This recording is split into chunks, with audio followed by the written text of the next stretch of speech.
La campagne des régionales est lancée dans le département. Après le PS, les Verts sortent du bois et présentent leur liste et leur motivation.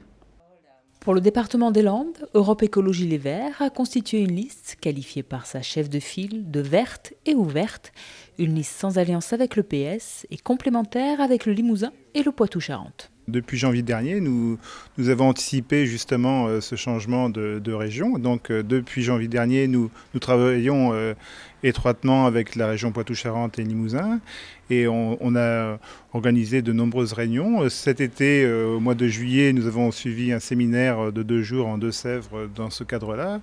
On est vraiment très bien organisé et bien préparé. Et on se rend compte que nous avons vraiment les mêmes objectifs, qu'on est là pour changer la vie des citoyens dans la région, dans la future grande région Aquitaine, Poitou-Charentes et Limousin. Et on veut arriver à changer un peu les choses concrètement.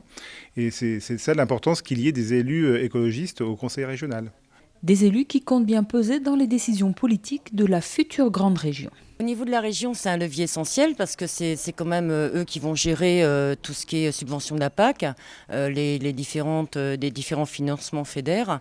Donc nous, en tant qu'écologistes, on veut soutenir, on veut réorienter un équilibrage au niveau de l'agriculture, donc soutenir une agriculture paysanne de proximité qui soit pourvoyeur d'emplois, qui permette à des gens de se nourrir aussi avec des aliments de qualité à moindre coût, puisque plus l'offre est importante et moins le coût est important aussi.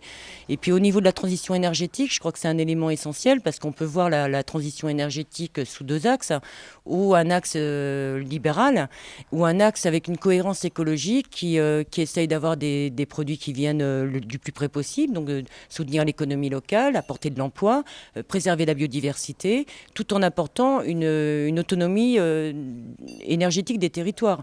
Parce que c'est aussi ça, c'est la résilience au niveau dont on nous dit qu'on est indépendant énergétiquement avec le nucléaire, ce qu'il faut, puisque l'uranium vient de bien loin d'ici et nous coûte de plus en plus cher. Donc il y a une possibilité d'autoconsommation, il y a possibilité d'organiser avec différentes énergies renouvelables. On a la chance d'avoir l'océan près de nous, avec toutes les énergies marémotrices, avec l'éolien, il y a énormément on parle souvent de l'éolien, du photovoltaïque, mais si on s'y intéresse, on voit bien que toutes les solutions sont là. D'ailleurs, il y a un rapport de la DME qui montre qu'à coût moins cher, on peut être autonome énergétiquement avec des énergies renouvelables en 2050.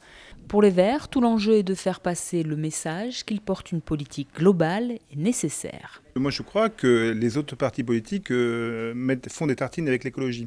Et donc, dans le brouhaha médiatique, quand vous êtes pas trop au courant des choses, vous dites, tout va bien, en fait, tout le monde s'en occupe de l'écologie. Et en fait, quand vous regardez les budgets alloués concrètement aux domaines qui sont en rapport avec l'écologie, ça touche de nombreux domaines, et bien en fait, ce qui est consacré à une transition écologique de la société, mais c'est vraiment, c'est des miettes qui restent. Et en fait, c'est ça la différence entre les écologistes et les autres, c'est que nous, on n'est pas pour que l'écologie, ça soit juste une carte de visite, c'est aussi pour faire un vrai changement de société.